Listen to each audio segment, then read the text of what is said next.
L'exercice 3, un exercice d'analyse-synthèse. On procède par analyse et synthèse, c'est écrit dans l'énoncé. Soit f une telle fonction, donc vous avez les questions 1a, b, c et la question 2 qui vous aident sur la partie analyse. Et évidemment, la question 3, il s'agira que de montrer, de faire la synthèse et donc de conclure. Bon. Question 1a. En appliquant judicieusement la relation, déterminer f de 0. Bon, si je prends x égale y égale 0, vous avez 0 multiplié par f de 0 plus 0 au carré plus f de 0 égale f de 0 au carré moins f de 0 multiplié par f de 0, c'est-à-dire f de 0 au carré moins f de 0 au carré, c'est-à-dire 0. D'où si on regarde ce que j'ai à gauche, 0 fois f de 0, ça fait 0. 0 au carré, ça fait 0. J'ai donc f de 0 qui vaut 0. Première information intéressante. Question B. Montrez que pour tout y appartenant à R, f de y au carré est égal à y au carré. Évidemment, ça nous pousse à utiliser un y quelconque et x égale 0. Pour x égale 0 et pour tout y appartenant à R, qu'est-ce qu'on a?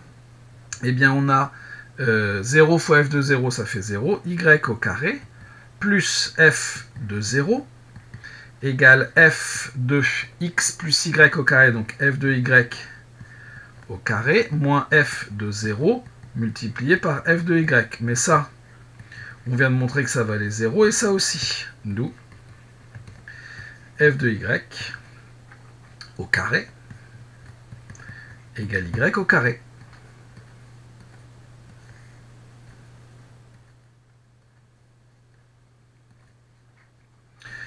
Question C.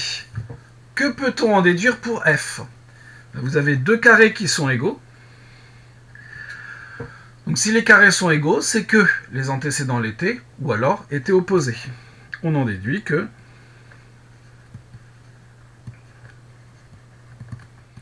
pour tout y appartenant à R, f de y égale y, ou, chose que tout le monde a oublié, f de y égale moins y.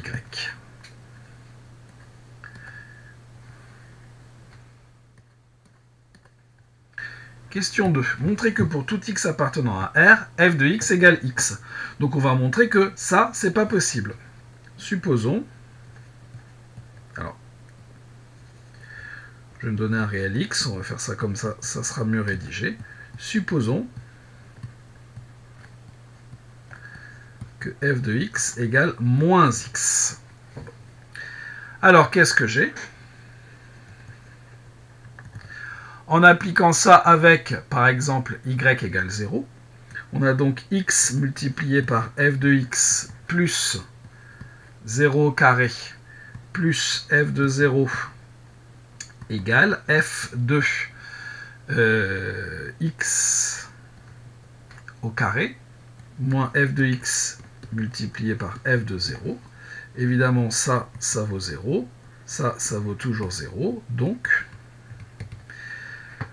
on a supposé que f de x est égal à moins x. Donc ici, j'ai moins x au carré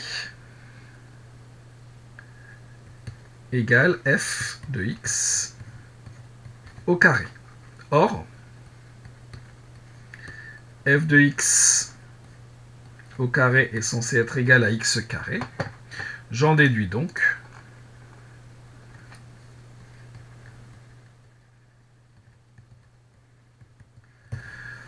que x est égal à 0. Bon. Et si x est égal à 0,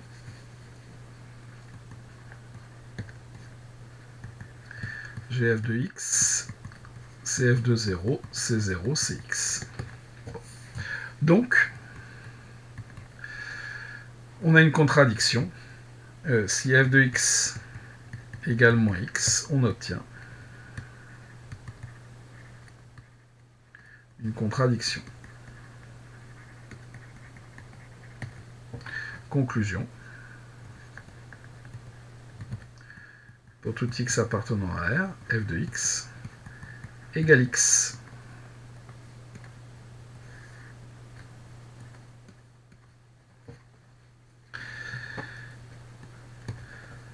Donc, ce que j'ai montré, c'est que si jamais une fonction vérifiait l'égalité qui était donnée, alors cette fonction, c'était f de x égale x. Montrons que la fonction f de R dans R, qui a x associe x, est solution du problème.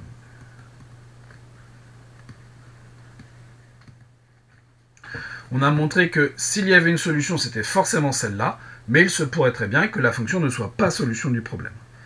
Donc je me donne un couple xy de réel. J'ai x f de x plus y carré plus f de xy qui est égal à x carré plus y carré plus f de x plus xy. D'autre part, j'ai f de x plus y au carré moins f de x, f de y, qui est égal à x plus y au carré moins xy, c'est-à-dire x carré plus y carré plus xy. Conclusion. La fonction f de R dans R qui a x associe x est la seule solution du problème.